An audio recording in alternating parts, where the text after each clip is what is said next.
Hello guys, welcome. बच्चों कैसे हो आप सब? एकदम बढ़िया।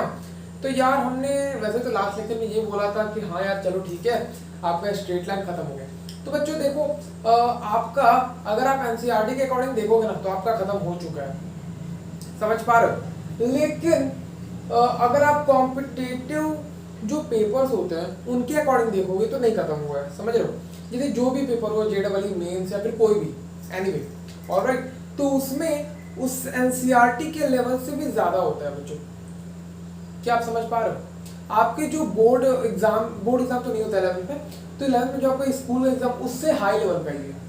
आज जो हम लोग डिस्कस करेंगे वो हाई लेवल का, क्योंकि मैंने सोचा चलो कर लेते हैं, अभी कुछ दिन और चला देते हैं हम लोग स्ट्रेट लाइन, ऑलराइट, क्योंकि थोड़ा सा हमें हाई लेवल को जानना जरूरी है। स्ट्रेट लाइन बहुत ज्यादा इंपॉर्टेंट है बच्चों, मैं आपको आज भी बता रहा हूँ, इसमें बहुत ज्यादा इमेजिनेशन की जरूरत पड़ती है। एनीवे, तो ये पहले क्वेश्चन के साथ शुरू करते हैं बच्चों। बहुत ही इंटरेस्टिंग एंड बहुत ही ज्यादा फेमस क्वेश्चन है ये, बहुत ज्यादा फेमस। तो एक बार डिस्कस करते हैं बच्चों, क्या है ये क्या। The point 4,1, the point 4,1 undergoes the following transformation, alright। तो यहाँ पर पहला जो ट्रांसफॉर्मेशन है वो बोला गया है कि उस पॉइंट को y is equals to x line के अबाउट, इस पॉइंट को y is equals to x line के अबाउट हम लोग क्या कर रहे हैं, उसका रिफ्लेक्शन करा रहे हैं, मतलब उसका मिरर इमेज, ऑलराइट। केवल यही नहीं है क्वेश्चन में दो पॉइंट्स और भी है बच्चों।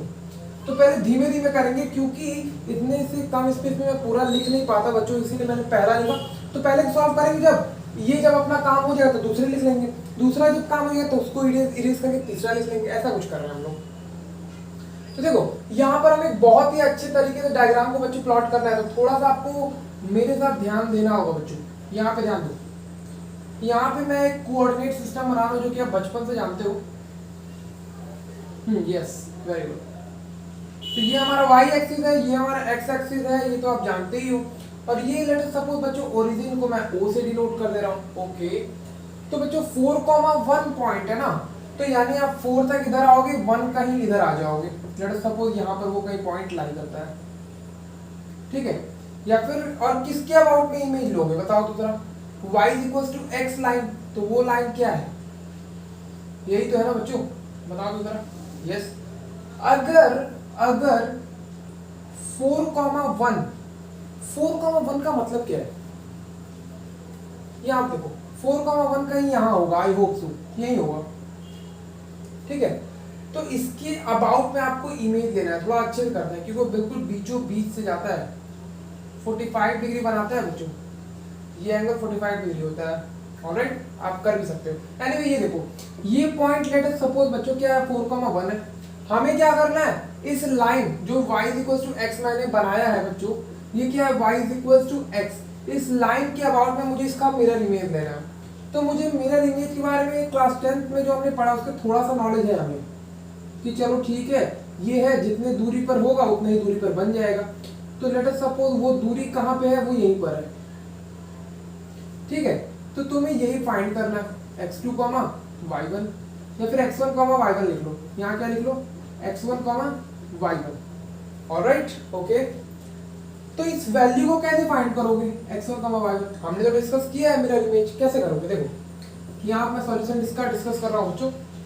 हमने एक फॉर्मूला बहुत ही बेहतरीन पढ़ा हुआ है, x2 minus x1 upon a is equals to y2 minus y1 upon b is equals to what. इधर वाले पोर्शन को इरेज कर देते हैं, कोई मतलब नहीं हमारे काम करने, क्योंकि सारा काम उधर ही होगा। तो ये किसके बराबर होता था, -2 into ax1 plus by1 plus c upon root में होता था क्या, नहीं, रूट में नहीं होता था बच्चों, याद रखो कहाँ रूट है कहाँ नहीं है, वो चीज आपको याद रखना पड़ेगा। तो ये देखो, ये हमने फॉर्मूला आपको बताया था कि बच्चों अगर आपको किसी भी पॉइंट का किसी लाइन के अबाउट में अगर आपको मिरर इमेज फाइंड करना है तो आप डेफिनेटली इस फॉर्मूले से कर सकते हो, ठीक है। तो मुझे फाइंड तो इसका करना है, फाइंड तो इसका करना है ना। अगर इस फॉर्मूले के अकॉर्डिंग लिखें, अगर आप कंफ्यूज ना हो तो फिर मैं कैसे करूं, x2 क्या है बच्चों, 4,1 है। तो एक काम करता हूं, इसको लिख देता हूं 4 माइनस 1, और सॉरी माइनस 1 क्यों लिख दिया, x1 ना, x1 बात समझो मैं क्या कह रहा हूँ।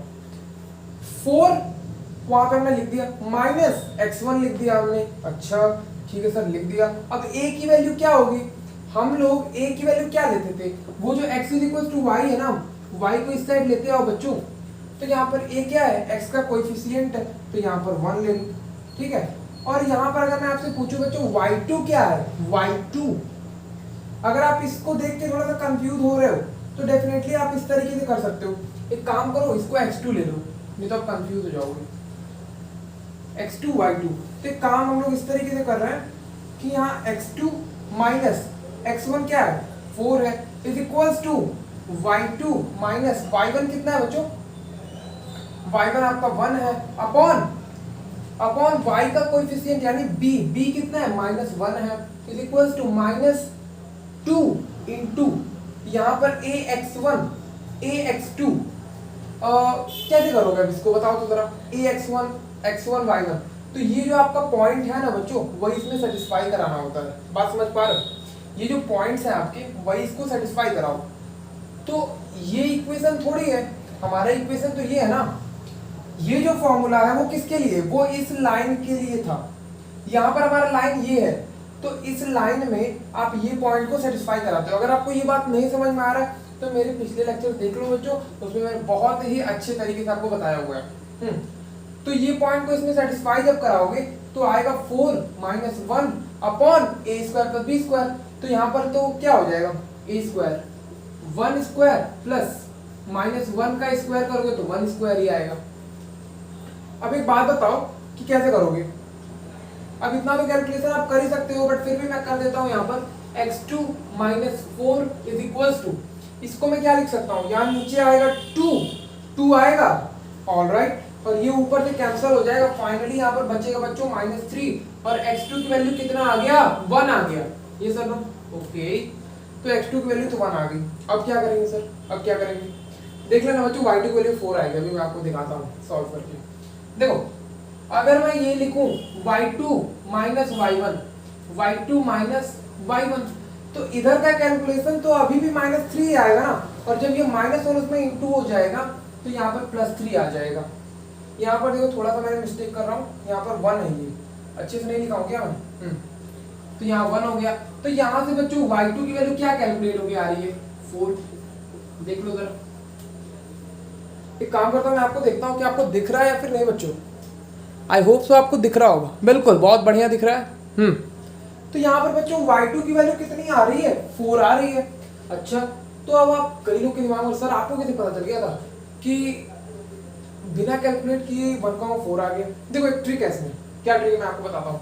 अगर किसी भी पॉइंट का अगर आपने इमेज कोई पूछता है बच्चों, लेकिन किस लाइन के अबाउट, y = x के अबाउट, तभी ये चीज होता है, तभी ये चीज का मतलब क्या है 4,1 है ना, तो ये दोनों इंटरचेंज हो जाएंगे तो 1,4 आ जाता है। लेकिन कब होता है ऐसा y = x, अगर मैंने डायरेक्टली आपको बता दिया होता कि अरे यार एक काम करो इसका इमेज आता है 1,4, तो कहोगे सर कैसे कैसे कैसे, इनडायरेक्टली देखा तो मैंने आपको कैलकुलेटर बता दिया। और एक मेरे मुंह से भी सुन लो बच्चों कि अगर आप y = x लाइन के अबाउट में अगर कोई पॉइंट है तो उसका इमेज क्या होगा 1,4, लेकिन कब वो इंटरचेंज करेंगे जब y = x होगा तब। तो इतना तो हमने कर दिया, अच्छा चलो ठीक है, x2 की वैल्यू कितना आ गया 1 और y2 की वैल्यू 4 आ गई, ठीक है। तो यहाँ पे हमने केवल पहला पार्ट किया, अभी 2 पार्ट मेरे सामने बचा हुआ है, ठीक है। तो नोट कर लो, इसे जल्दी से नोट कर लो बच्चों, फिर मैं दूसरा पार्ट भी लिखता हूँ। थोड़ा सा इसका क्वेश्चन बड़ा है, बस कोई नहीं, आप कर सकते हो, इतना तो आप होशियार हो बच्चों। ओके इरेज करो, क्या इरेज करते हैं बच्चों, तो उस पोर्शन को भी इरेज नहीं करेंगे अभी, लेकिन बाकी सबको इरेज करना पड़ेगा हमें। ऑलराइट ओके, वो डायग्राम हमें फिर से बनाना पड़ जाएगा बच्चों। बस इतना याद रखना कि अभी हमने जो फाइंड किया उसका इमेज कितना आया था 1,4 आया था, देखा कि नहीं आपने, बिल्कुल देखा होगा। ओके तो दूसरा पार्ट है बच्चों, वो क्या कह रहा है ये सुनो। दूसरा पार्ट आपसे ये कह रहा है translation through a distance of 2 unit. Second question इसमें क्या बोल दिया, translation to a distance through a distance 2 unit along positive direction of x axis। एक काम करता हूँ, x axis को नीचे लिख देता हूँ क्योंकि डायग्राम में भी अच्छे से बनाना पड़ेगा। along x axis, okay. यहाँ देखो मैं क्या कह रहा हूँ बच्चों, ये मत समझना कि सब अलग अलग क्वेश्चन है, नहीं, ये सब के सारे सारे जो भी मैंने क्वेश्चन इसमें जो दे रहा हूँ ना, ये 1, ये जो फर्स्ट नंबर था, ये सेकंड नंबर, ये सब के सब आपस में एक ही है। आप क्या समझ रहे हो कि अलग अलग है क्या? नहीं बच्चों, वो सब के सब एक ही है। अभी देखो जो डायग्राम आएगा वो क्या यही आएगा क्या? नहीं, हमने तो इमेज ले लिया, इमेज लेने के बाद वो दूसरी बात अब बोल रहा है, तो हम फिर से कहानी यहां से नहीं स्टार्ट करेंगे, यहाँ का इमेज ले लिया, उसके बाद स्टार्ट करेंगे। क्या आप समझ पा रहे हो? देखो तो 1,4 आया था, तो वहां से हम लोग फिर स्टार्ट करना बच्चों शुरू करेंगे। तो फिर से एक बार डायग्राम बनाना पड़ेगा बच्चों, क्योंकि नहीं बनाएंगे तो काम कैसे चलेगा। देखो बनाते हैं एक बार फिर। ये देखो आपका लेट अस सपोज कि वो पॉइंट वही है, यही है 1,4। एग्जैक्टली तो नहीं बनाते, मैंने आपको बोला था स्ट्रेट लाइन में आप रफ फिगर बस जनरलाइज करते हो। ऑलराइट, अगर यहाँ पे नहीं लेना चाहते तो थोड़ा और पहले ले लो, यहाँ ले लो, यहाँ आया होगा ना, हाँ यहाँ आया होगा डेफिनेटली। 1,4 आ गया क्या? यस आ गया। तो 1,4 आ गया। आप ये क्या कह रहे हैं? ये बोल रहा है translation through a distance 2 unit along the positive direction of x axis. ये डायरेक्शन लिखा हुआ है बच्चों। अब ट्रांसलेशन का मतलब क्या होता है? ट्रांसलेशन जो है आप अपने क्लास 11 के फिजिक्स में बहुत अच्छी तरीके से पढ़ोगे। ट्रांसलेशन मोशन किसमें? रोटेशन मोशन में। ऑलराइट, उसमें क्या होता है ना, जब आप सीधे मोशन करते हो, सीधे, तो ये बोल रहा है भैया सीधे मोशन कर रहे हैं कितना यूनिट? 2 यूनिट। कहाँ मूव कर रहे हैं? Positive direction of x axis. Positive direction of x axis का मतलब क्या होता है बच्चों? इधर मूव कर रहे हैं हम लोग। कितना यूनिट? 2 यूनिट। तो हम यहाँ पे थे और 2 यूनिट आगे बढ़ गए। ठीक है, बढ़ा दिए तो बढ़ा दिए, कोई दिक्कत नहीं है, बढ़ा दिए ना। देखो तो जरा, अब इसका कोऑर्डिनेट क्या हो जाएगा? थोड़ा दिमाग लगाओ तो बच्चों। अब इसका कोऑर्डिनेट हो जाएगा कितना हो गया? 3,4 हो जाएगा क्या? ये 3,4 हो जाएगा। तो इसके बाद हमें कोई दिक्कत ही नहीं है यार, ये तो हमने अभी तुरंत सॉल्व कर दिया। इसमें तो कोई बहुत बड़ी बात थी नहीं सर, बिल्कुल नहीं थी। हमें बस आगे बढ़ाना था तो हमने आगे बढ़ा दिया इसको। तो अब मेरा ये भी डायग्राम खत्म। अब ये तीसरा पार्ट है। तीसरा पार्ट क्या कह रहा है? मैं मानता हूं कि अभी आपको इजी लग रहा है, लेकिन ये जो थर्ड पार्ट है वो इजी नहीं लगेगा बच्चों, इतनी मेरी गारंटी है। ऑलराइट, क्योंकि उसमें आपका थोड़ा सा दिमाग खराब जरूर हो जाएगा, लेकिन दिमाग खराब नहीं होने देना भाई। हम लोग प्रो लेवल के हैं ना, पता है कि नहीं? यस, हम लोग प्रो हैं। तो यहाँ पे बोलो, ये थर्ड है ना, तो यहाँ पर बोला जा रहा है बच्चों rotation through an angle of rotation through an angle of π/4 about the origin, about the origin।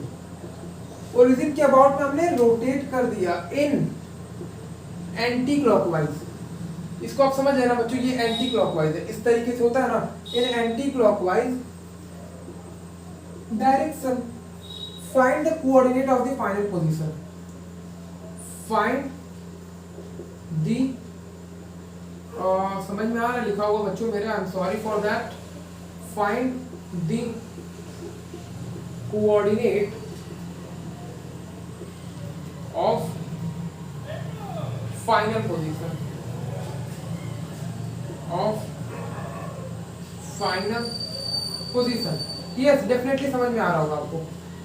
तो यहाँ पे देखो कैसे करोगे, ये थर्ड पॉइंट पढ़ लो बच्चों, एक बार ही पढ़ लो, बहुत सुकून मिलेगा। Rotation through an angle of π/4 about the origin in anti clockwise direction. Find the coordinate of the final position. Alright, देखो पहले हमने क्या किया, हमने पहले 4,1 का इमेज लिया, इमेज लेने पर हमारा ये बना, फिर हमने 2 यूनिट आगे बढ़ाया तो ये बना। तो जब आगे बढ़ा दिए तो अब ये पुराने वाले का कोई मतलब है क्या? नहीं। तो पुराने वालों को फिर से मिटा दो बच्चों, फिर से नए वाले से बात करो। तो नए वाले से बात करेंगे सर, ठीक है बात करते हैं। तो बच्चों यहाँ पर अगर आपका लेटर सपोज 3,4 था, अभी हमने निकाला था ना 3,4, फिर वो बोला जा रहा है कि ओरिजिन के अबाउट में ही हमने रोटेट किया है। क्या आपको इतनी बातें समझ में आ रही है? ये देखो, ओरिजिन से मैंने लाइन खींच दिया, अब उसको बोला जा रहा है रोटेट कराया जा रहा है। रोटेट करा दिया मैंने, रोटेट हो गया ना, तो यहां पर आ गया वो। और इसका मुझे कोऑर्डिनेट नहीं पता है, x1, y1। तो यहां से अगर मैं फिर से इसको खींचूं यहां से ओरिजिन तक, तो आप मुझे बताओ, यहां पर बोला गया था π/4 एंगल से, बस मैंने घुमा दिया उसको, बस मैंने उसको ओरिजिन के अबाउट से रोटेट कर दिया। तो रोटेट किए हो ना यार, ये जो दूरी था ओरिजिन से इस पॉइंट का, वो तो वही है, और साथ साथ इस पॉइंट से इस पॉइंट का भी तो दूरी वही है। क्यों? क्योंकि अगर आप एक सर्कल बनाते हो, लेट सपोज ये एक सर्कल है, तो ओरिजिन से हर एक पॉइंट का दूरी क्या होता है? सेम ही तो होता है। तो सेम बिल्कुल यही है। आप ये समझो कि यहां से मैंने हाथ रखा, ऑलराइट, और मैं बस इस तरीके से इसको घुमा रहा हूं, बस इस तरह से घुमा रहा हूं, तो डिस्टेंस में थोड़ी कोई फर्क पाया है। ये जो डिस्टेंस है वही डिस्टेंस ये भी है। और आपसे फाइनली क्वेश्चन में क्या पूछा है कि भैया मुझे x1, y1 की वैल्यू बता दो आप। ठीक है बता देते हैं, कैसे बताएंगे? तो लेट अस सपोज कि ये एंगल अगर थीटा है, अगर ये एंगल थीटा है, और यहाँ पे मैं आपको ये बोल रहा हूँ कि अगर इसको मैं इस तरीके से कर दूं, अगर मैं इसको इस तरीके से कर दूं, तो इतना जो पोर्शन, ये ओरिजिन को मैंने O मान लिया, और ये पॉइंट बच्चों लेट अस सपोज वो क्या है? R है। क्या है? R। और इसको आप किससे डिनोट कर रहे हो? 3,4 से। और ये पॉइंट को आप मान लो क्या है? Q है। ठीक है, तो इस तरीके से हम मान सकते हैं, डेफिनेटली कोई दिक्कत नहीं है। तो हमें अब फाइनल जब फाइंड करना है तो फाइंड कैसे करेंगे? How to find that? कर सकते हैं यार। अच्छा एक बात बताओ, x1 y1 का मतलब क्या है? x1 y1 का मतलब तो यही है ना कि ओरिजिन से आपका ये x1 दूरी कितना है? लेट सपोज अगर मैंने उसको यहाँ पर खींचा, तो ये दूरी और ये दूरी, ऑलराइट, वही तो होता है x1, y1। तो मुझे वही तो निकालना है, तो मैं निकाल लूंगा। पूछो कैसे? आपने फिजिक्स में बेसिक मैथमेटिक्स पढ़ा, याद है क्या? फिजिक्स में बेसिक मैथमेटिक्स पढ़ा है आपने। उसमें क्या हम लोग सीखते हैं भाई कि अगर कोई लाइन तिरछा है उसका प्रोजेक्शन करना हमें बहुत बेहतरीन तरीके से आता है। आता है क्या? बिल्कुल आता है। अच्छा सर ठीक है, तो प्रोजेक्शन सर करें कैसे? यहाँ ध्यान दो बच्चों, अगर मैं आपसे बोलूं बच्चों, ये OR का डिस्टेंस क्या OQ के बराबर है? हाँ है ना सर, क्यों नहीं है? तो OQ के बराबर है, तो अगर मैं आपसे ये लिखूं बच्चों, ये ओरिजिन ही तो है और इसका कोऑर्डिनेट तो 0,0 है ना, तो अगर मैं OR का डिस्टेंस लिखूं यहाँ पर, अगर मैं OR का डिस्टेंस, जो कि हमें फॉर्मूला पता है क्या होता है, वो क्या होता है? 4 - 0 का स्क्वायर प्लस 3 - 0 का होल स्क्वायर। तो 4 - 0 का स्क्वायर प्लस 3 - 0 का स्क्वायर, तो इसकी वैल्यू क्या आ जाएगी? इनडायरेक्टली इसकी वैल्यू 5 आ जाएगी। तो यानी मुझे यहाँ से ये पता चल गया कि OR की वैल्यू कितनी है? 5 यूनिट है। तो हमने अभी ये थोड़ी देर पहले डिस्कस किया, OR और OQ में कोई फर्क थोड़ी है। हमने क्या किया है? केवल सर्कल की तरह उसको घुमा दिया है। कितने एंगल थे? π/4 एंगल थे। तो यानी OR OQ के बराबर है। यहाँ आप समझो मेरी बात, OR जो है वो OQ के बराबर है। अच्छा सर ठीक है, तो मान लेते हैं ठीक है OR OQ के बराबर है। तो क्या मैं OQ को भी डायरेक्टली 5 लिख सकता हूँ? बिल्कुल लिख सकता हूँ। क्यों? क्योंकि वो बराबर है। तो अगर बराबर है, मुझे तो उससे थोड़ी कोई फायदा हुआ, मुझे फायदा होना है किससे? मुझे x1 y1 की वैल्यू बता दो कहीं से भी। ठीक है दिमाग लगाते हैं। अब मैं एक काम करता हूँ, इतने पोर्शन को थोड़ा सा मैं इरेज करता हूँ, इतने पोर्शन को थोड़ा सा मैं इरेज करता हूँ, और हमें इतना पता चल चुका है कि OQ की वैल्यू कितनी है? 5 है। तो OQ की वैल्यू एक बार यहाँ पर लिख लेते हैं। OQ की वैल्यू 5 यूनिट्स है। अब मैं आपसे ये कह रहा हूँ, ये जो लाइन है ना, इसका आप कॉम्पोनेंट ले लो। तो x डायरेक्शन में क्या कंपोनेंट आएगा, x डायरेक्शन में जो कंपोनेंट आएगा ना, वो आएगा आपका क्या, इसका लेंथ आप लिख लो, क्या उसका लेंथ आया था 5, और साथ साथ cos π/4 plus theta, π/4 plus theta. ये आ गया आपका क्या, ये आ गया आपका x कोऑर्डिनेट। जो फिजिक्स में बेसिक मैथमेटिक्स जिसने पढ़ा है उसी को ये बात समझ में आएगा, अदरवाइज नहीं आएगा। Alright, okay.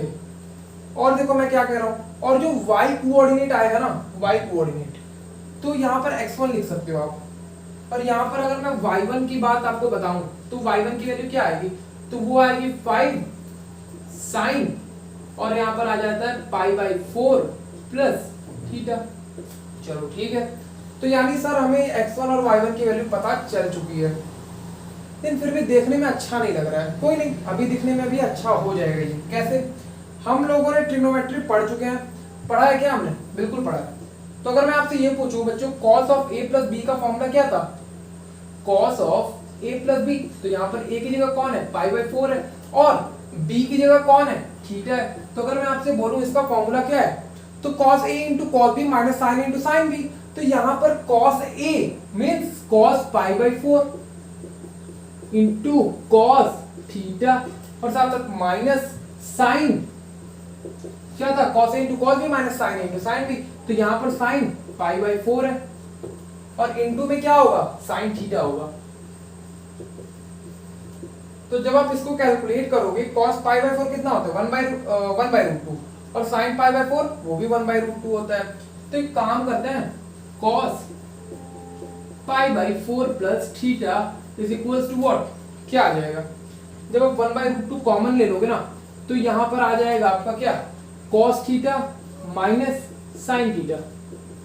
देखो तो जरा, अभी भी अच्छा नहीं लग रहा है देखने में, तो कोई दिक्कत नहीं, अभी अच्छा लगेगा। देखो ये दूरी हमें पता है 3 है, ये दूरी कितना है, 4 है। अच्छा ठीक है, तो एक बात बताओ, cos थीटा sin थीटा ये बेसिक नॉलेज तो होगा ही। तो cos थीटा क्या होता है, बेस अपॉन हाइपोटेनस। तो बेस का लेंथ तो पता है ना यार, ये थीटा है, तो बेस का लेंथ कितना है, बेस का लेंथ है 3, और इस हाइपोटेनस का लेंथ हमने बहुत पहले ही निकाला था, OR इज इक्वल टू 5। ये OQ की वैल्यू या OR की वैल्यू बात बराबर है, तो मुझे इसका लेंथ पता है, तो मैं डायरेक्टली cos थीटा की वैल्यू भी निकाल सकता हूँ, sin थीटा की वैल्यू भी निकाल सकता हूँ।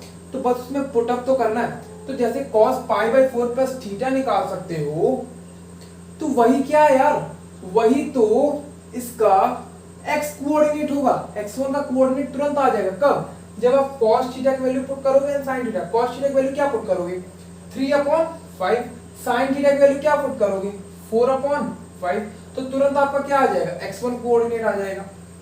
सेम थिंग आपको किसके साथ करना है, ये sin π/4 प्लस थीटा। और हाँ, एक चीज यहाँ पर मत बोलना कि यहाँ पर 5 इंटू में है बच्चों, तो 5 या तो आप लास्ट में इंटू कर लो या फिर यहाँ पर पहले ही लगा लो, कोई दिक्कत नहीं है। तो यहीं पर लगा देता हूँ, आप देख लेना इस चीज को, यहाँ पर मैं लगा नहीं पाऊंगा। तो 5 पहले से था, अब जो भी इसका कोऑर्डिनेट आएगा वो होगा उसका x1 कोऑर्डिनेट। और ये sin a प्लस b का फॉर्मूला पता है ना, sin into cos b plus cos a into sin b, उससे हम लोग डेफिनेटली इसको भी निकाल सकते हैं। तो एक काम करना, इसके आगे आप कर लेना, कुछ बहुत ज्यादा है नहीं, केवल यही कैलकुलेशन आपको करना है और कुछ है नहीं इसमें। तुरंत आपका रिक्वायर्ड आंसर आ जाएगा, जो कि हमें क्वेश्चन में पूछा था, final coordinate of the transformations. Okay alright, तो एक काम करो, जल्दी से नोट करो, फिर हम लोग कुछ थ्योरेटिकल पार्ट कवर अप करते हैं, केवल क्वेश्चन थोड़ी करेंगे। इरेज करो क्या, इरेज करते हैं बच्चों, इरेज करते हैं।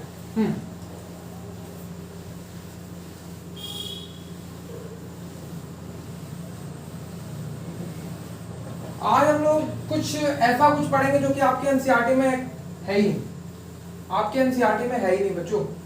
तो वो क्या चीज है, उसका नाम है family of lines. Family of lines, तो ये फैमिली ऑफ लाइंस होता क्या है, इसको थोड़ा समझने की कोशिश करेंगे हम लोग। Family of lines, alright.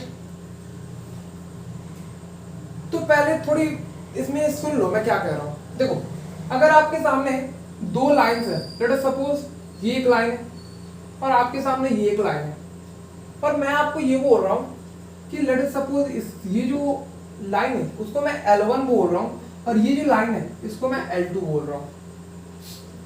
लेकिन उन दोनों में खास बात क्या है कि वो दोनों के दोनों आपस में इंटरसेक्ट करेंगे, ठीक है। तो आपको पढ़ना है फैमिली ऑफ लाइंस। तो आपके सामने अगर कोई दो लाइंस ऐसे दिए हों जो कि आपस में इंटरसेक्ट कर रहे हों, और आपको ये बताना हो कि उनके इंटरसेक्शन पॉइंट से एक लाइन का इक्वेशन, तो वो जो लाइन का इक्वेशन आता है उसी को आप फैमिली ऑफ लाइंस बोलते हो। बात समझे? नाम पड़ गया फैमिली ऑफ लाइंस, वो बात अलग है। वैसा मत समझे कई तरह फैमिलीज, वैसे समझ भी सकते हो। क्यों समझोगे? क्योंकि यार फैमिली से ही तो आया है। देखो ये दो है, ये एक तरह से फैमिली की तरह बिहेव कर रहा है, और एक फैमिली की वजह से हम लोग लाइन क्रिएट कर रहे हैं, तो शायद इसीलिए इसका नाम फैमिली ऑफ लाइंस पड़ गया होगा। एनीवे हमें नाम से क्या करना है, नाम में क्या रखा है, यहाँ पे हमें बस इतना समझना है, अगर ये लाइन L1 है और ये लाइन अगर L2 है, ऑलराइट, यहाँ से एक लाइन पास करता हुआ उसका इक्वेशन मुझे फाइंड करना है, उसी को मैं बोलता हूँ क्या, फैमिली ऑफ लाइंस। इसको मैं लिखवाऊंगा नहीं, इसको मैं लिखवाऊंगा नहीं, ठीक है। तो क्या करेंगे भाई, तो यहाँ पे मैं थोड़ा सा आपको बता देता हूँ कि एक्चुअली करना क्या है। The line L1 plus lambda L2 is, यहाँ पे थोड़ा सा और नीचे से लिखते हैं हम लोग, द लाइन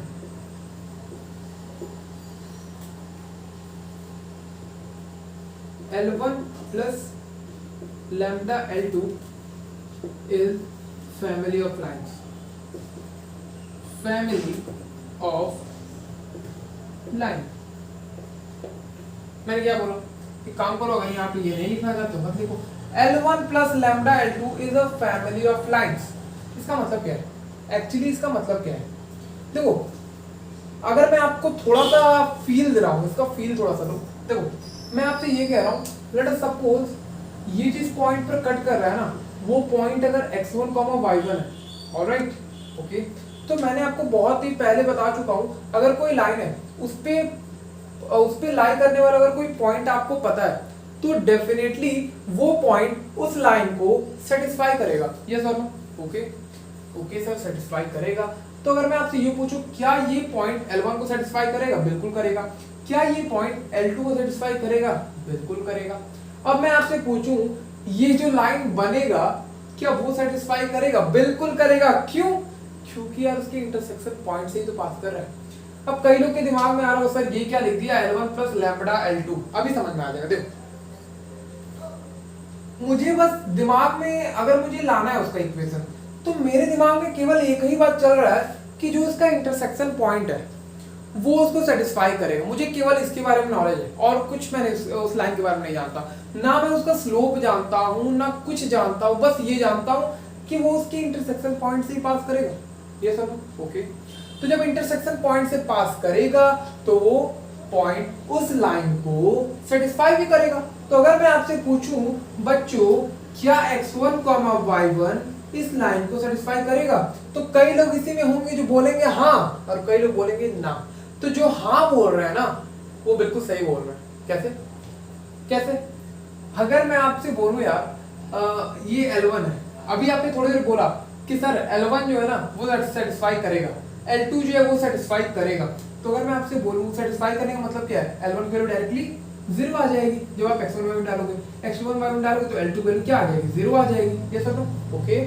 तो यार जब मैं इसमें बोल रहा हूँ x1, y1 इसमें सेटिस्फाई होगा, तो होगा ना। क्यों? क्योंकि L1 की वैल्यू भी 0 हो जाती है और L2 की वैल्यू भी 0 हो जाती है, और 0 प्लस 0 ऑलमोस्ट क्या, बिल्कुल एग्जैक्टली 0 हो जाता है। बात समझ पा रहे हो?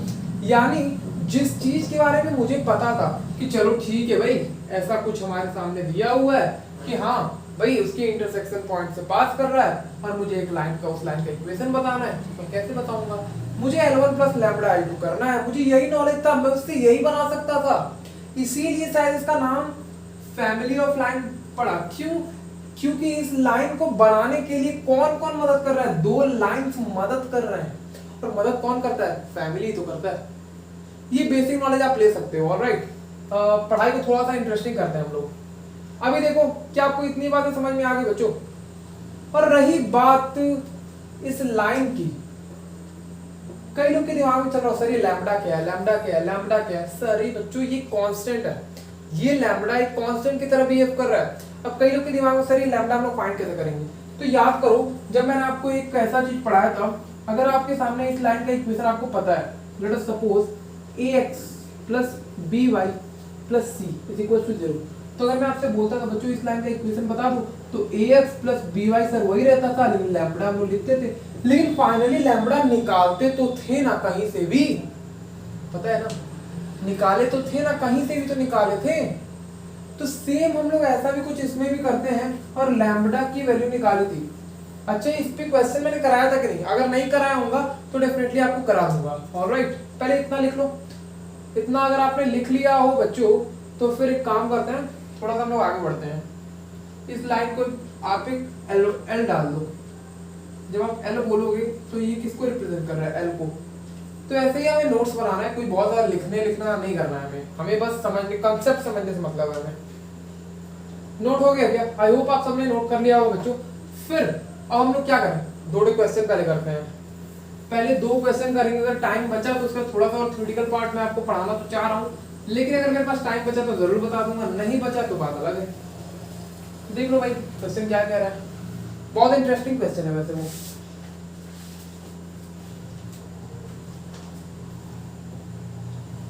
यहाँ देखो,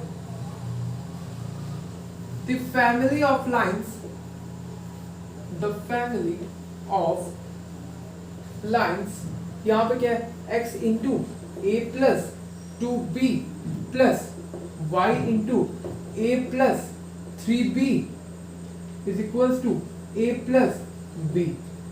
okay okay, passes through the fixed point, passes through the fixed point, passes through the fixed point, find the coordinate of the fixed point, find the coordinate of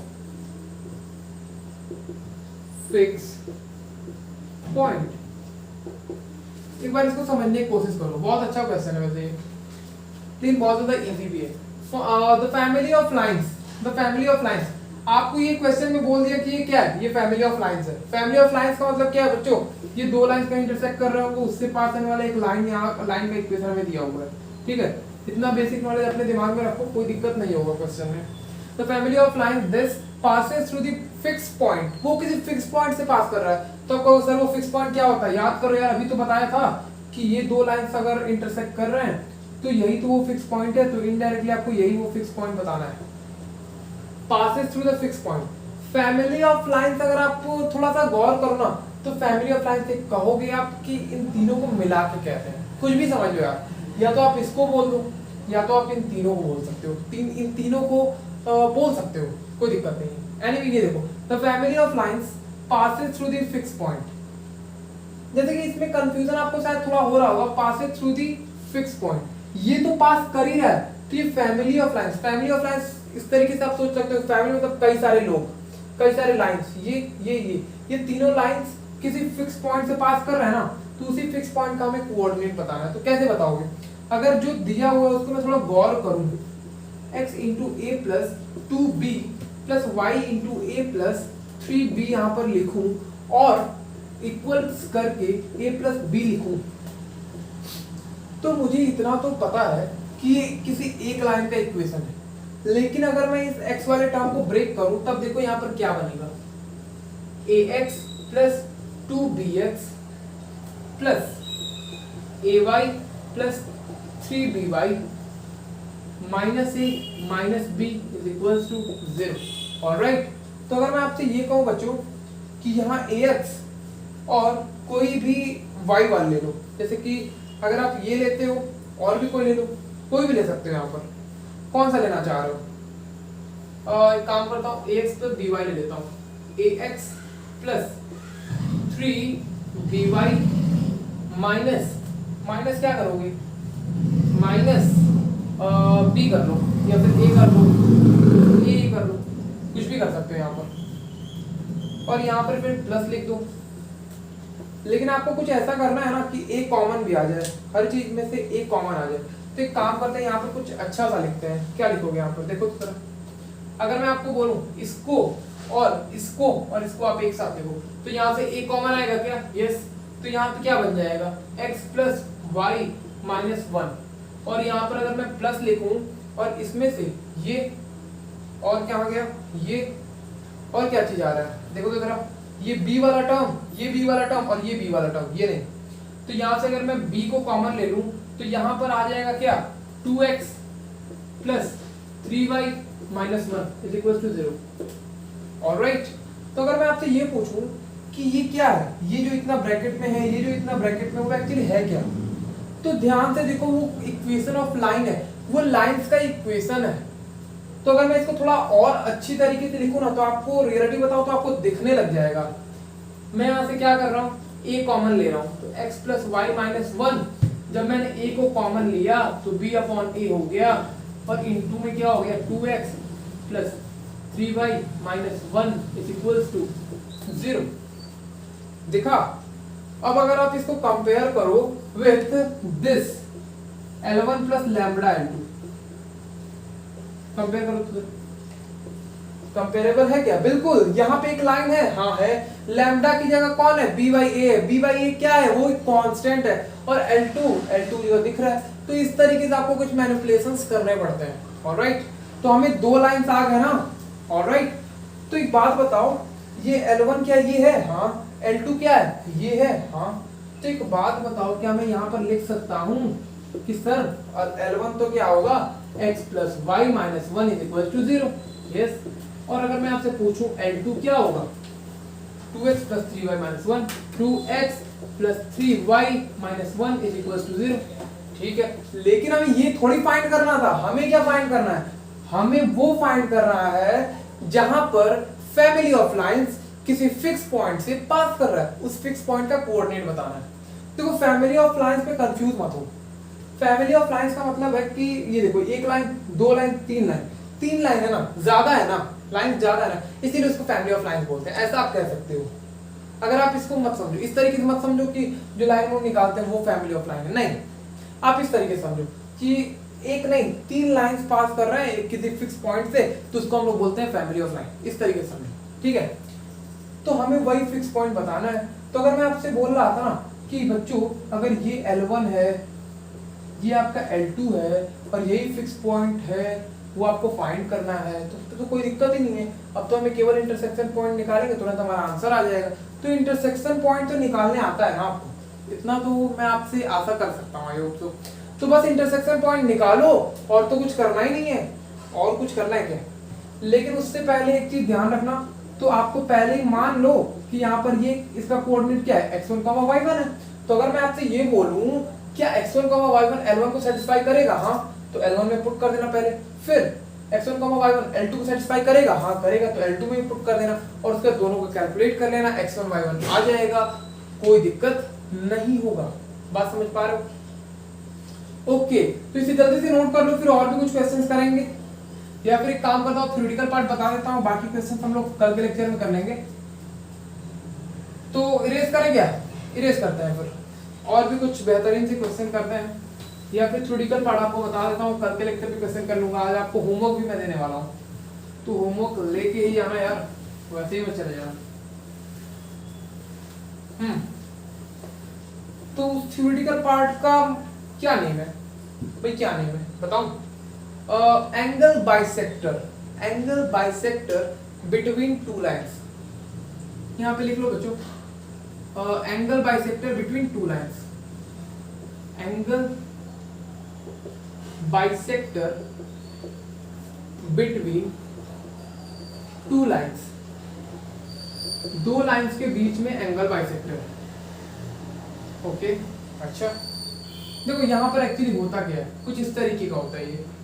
अगर लेट अस सपोज यहाँ पर एक मैंने line खींच दिया, और यहाँ पर मैंने एक लाइन खींच दिया, और मैं आपसे बोल रहा हूँ एंगल बाइसेक्टर नहीं, एंगल बाइसेक्टर का इक्वेशन आपको फाइंड करना है। Equation of angle bisector between two lines, यहाँ पर लिख लो, equation of angle bisector between two line.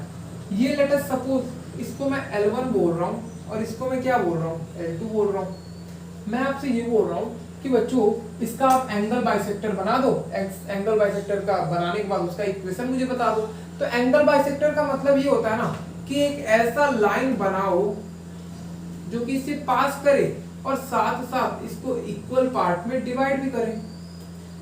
और अगर मैं यहां से फिर परपेंडिकुलर डिस्टेंस इस पर डालूं, अगर मैं यहां से फिर इस पे परपेंडिकुलर ड्रॉप डालूं, ये क्या है बच्चों, परपेंडिकुलर है।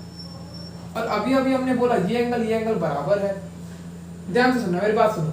अगर आप कॉन्ग्रुएंसी पढ़े हो क्लास टेस्ट में ना, हाँ, तो ये देखो, ये जो साइड है बच्चों, ये क्या है, ये कॉमन है। हाँ, ये एंगल बराबर है, ये एंगल बराबर है। तो एंगल साइड के प्रॉपर्टी से क्या ये दोनों ट्राइंगल कॉन्ग्रुएंट हो गए? यस। तो अगर मैं आपसे बोलूं बच्चों, लेट अस सपोज इस लाइन का इक्वेशन, तो अभी मैं आपको बताता हूं, ये A है, ये लेट अस सपोज B है और ये P है, ठीक है। और इसका इक्वेशन अगर मैं आपसे बोलूं ax1 plus by1 plus c is equal to 0, और इस लाइन का इक्वेशन मैं आपसे बता रहा हूं ax2 plus by2 plus c is equal to 0, c2 लिख लो और यहाँ पर c1 लिख लो। कंफ्यूज तो नहीं हो रहा ना? बिल्कुल कंफ्यूज मत होना यार। देखो, मैं आपको यहाँ से प्रूव भी कर दिया ना, क्या हो गया, दोनों ट्रायंगल कॉन्ग्रुएंट हो गए। अगर इसको मैं ओरिजिन मान रहा हूँ या फिर O मान लो, O ओरिजिन मत मानो, तो AOP is congruent with OPB, yes और no? Okay, therefore AP is equal to BP। लिख सकता हूँ क्या? यस, लिख सकता हूँ। और मुझे फाइंड क्या करना है? अल्टीमेटली मुझे फाइंड करना है इस लाइन का इक्वेशन जो कि इन दो एंगल्स को बाइसेक्ट कर रहा है, ठीक है सर। तो कैसे लिखोगे बच्चों? बहुत ज्यादा सिंपल है, कुछ बहुत ज्यादा होता नहीं इसमें। तो late us suppose x1 y1 का कोऑर्डिनेट इसको मान लो, आप क्या मान लो, x1 y1 का कोऑर्डिनेट, ये P तो है ही, तो यहाँ पर x1, y1 लिख लो, तो x1 y1 हो गया। अच्छा, तो अगर मैं आपसे पूछूं इस लाइन से इसका परपेंडिकुलर डिस्टेंस, इस लाइन से इसका परपेंडिकुलर डिस्टेंस तो बराबर है according to this property, yes. तो यह परपेंडिकुलर फॉर्मूला तो हमने पढ़ा हुआ है, पढ़ा है कि नहीं? बिल्कुल पढ़ा है। तो मॉड में हमने पढ़ा है, मॉड में क्या पढ़ा था हमने कि भैया इस लाइन को जो इक्वेशन होता है उसमें ये हम लोग पुट कर देते हैं। तो अगर आपको इससे संतुष्टि नहीं हो रहा है तो डेफिनेटली आप इसके लिए कुछ और भी पुट कर सकते हो। क्या पुट करोगे बताओ? ये कोई कांस्टेंट क्वांटिटी नहीं है, अभी तो आपको इसका इक्वेशन बताना है ना, तो कोई भी जनरल पॉइंट आप मान सकते हो। x, y ले लो, कोई दिक्कत नहीं है, x, y ले लोगे ना। तो यहाँ पे देखो, इस लाइन से अगर इसका परपेंडिकुलर डिस्टेंस लिखना है तो क्या लिखोगे? मैं आपको बोला करता था कि ये लाइन है, उसमें ये सेटिस्फाई करा दो। तो जब सेटिस्फाई कराओगे तो ax plus by plus c, satisfy का मतलब उसमें पुट कर दो यार। मतलब इस केस में सेटिस्फाई मुझे बोलना ही नहीं चाहिए था। जब मुझे परपेंडिकुलर डिस्टेंस निकालना होता है तो इस पॉइंट को मैं उसमें पुट कर देता हूँ, ना कि सेटिस्फाई कराता हूँ। और यहाँ पर क्या लिख देता हूँ, रूट में a square plus b square, ये sir no, okay, alright, okay. अब देखो मैं क्या कह रहा हूँ, पर यहाँ पे एक और चीज गौर कर लो यार, कोई जरूरी थोड़ी कि कांस्टेंट बराबर हो। तो a1 b1 ये भी लिख लो, a2 b2 लिख लो, बेहतर होगा, a2 b2 a1 b1। तो यहाँ पर तो a1 b1, a1 square plus b1 square, और इज इक्वल्स टू में क्या हो जाता था भैया, मॉड लग जाएगा। और हम लोग अब इससे तो दूरी निकाल चुके हैं, अब इससे दूरी निकालते हैं। तो यहाँ पर क्या आ जाएगा, a2x प्लस b2y हो जाएगा, और हमारा कांस्टेंट में तो c2 आ जाएगा, और अपॉन में रूट में आएगा आपका a2 square plus b2 square.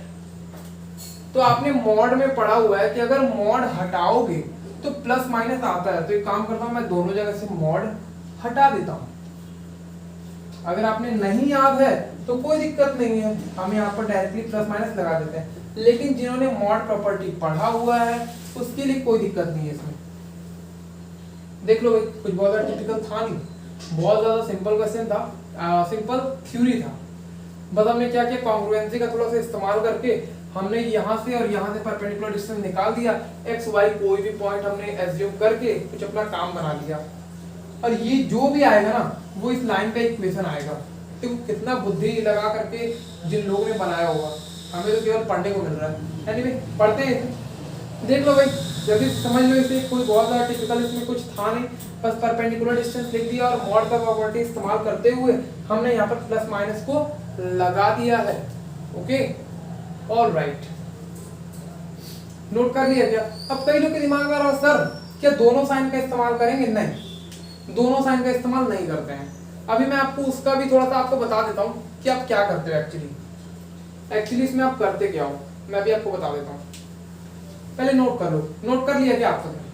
I hope तो आप सबने नोट कर लिया होगा, तो नोट हो गया होगा।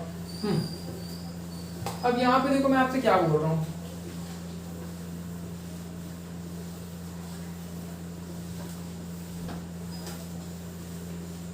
यहाँ पर जो हमने इक्वेशन लिया था a1 x plus b1 y ऐसे जो भी लिया था, ठीक है। अभी हम लोग वो क्या कह रहे हैं, अभी मैं कुछ इस तरीके का आपको कह रहा हूँ कि अगर आपको सिलेक्शन करना है,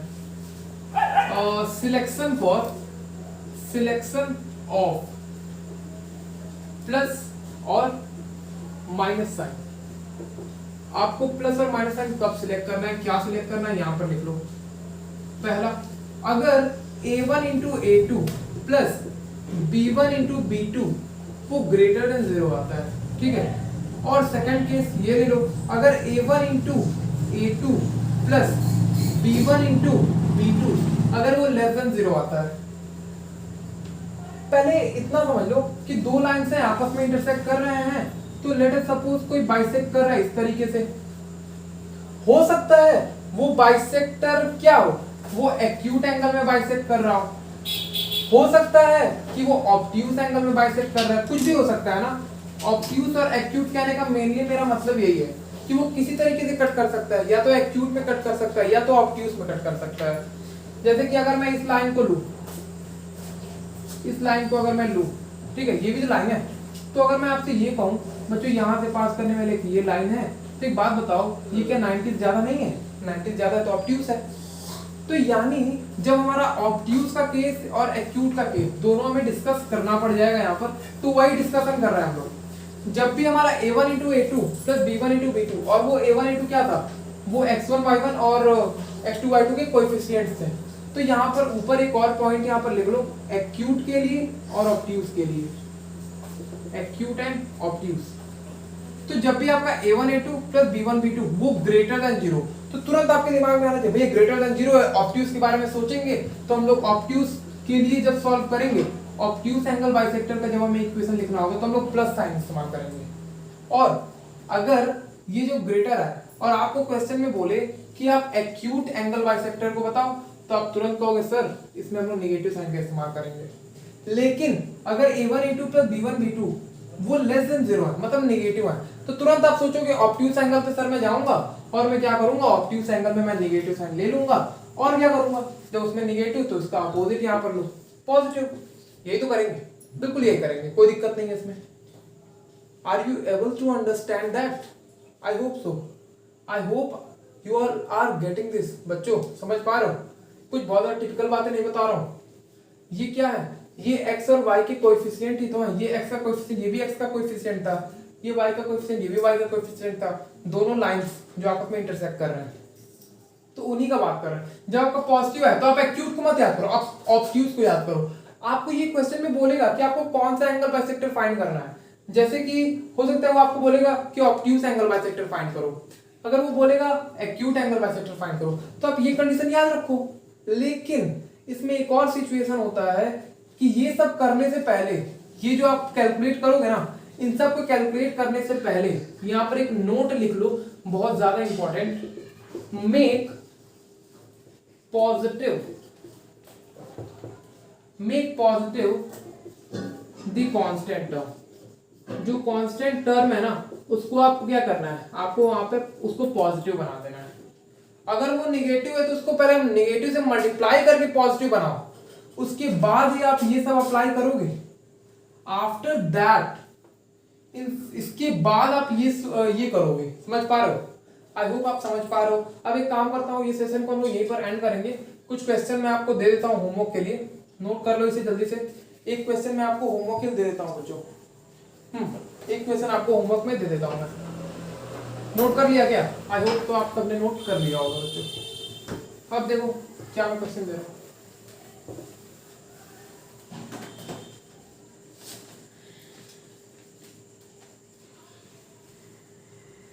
question, find the equation of obtuse angle bisector. Find the equation of the bisector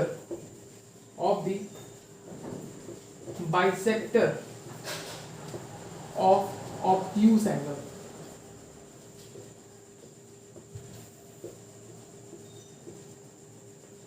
Between the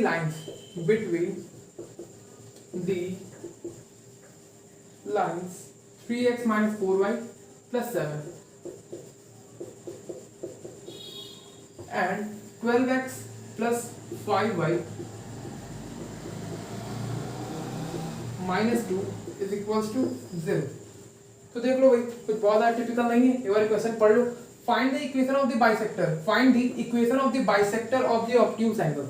जैसे कि दो लाइंस है और वो इंटरसेक्ट कर रहे हैं, तो उनके बीच में जो ऑब्ट्यूज एंगल बन रहा है ना, वहीं का आपको क्या निकालना है? एंगल बाइसेक्टर का इक्वेशन निकालना है, ठीक है।